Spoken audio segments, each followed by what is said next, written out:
রাত হলে ছাদ থেকে পানি টপকে টপকে পড়তো ঘরে।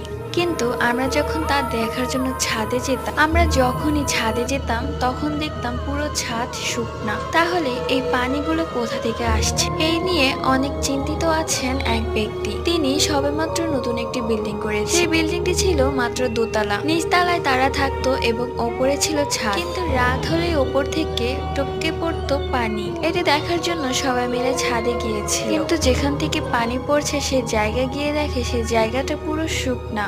তাহলে এটা কি করে সম্ভব? এই জিনিসটা অনেকবার হয়েছে, যার জন্য সবাই মিলে উপদেশ দিল ঘরে একটি হুজুর এনে মিলাদ পড়াতে। তারপর সেই লোক ঘরে একটি হুজুর এনে মিলাদ পড়ায়। আজব করা বিষয় হচ্ছে, মিলাদ পড়ানোর পর থেকে আর কখনো পানি টপকে পড়তে দেখেনি।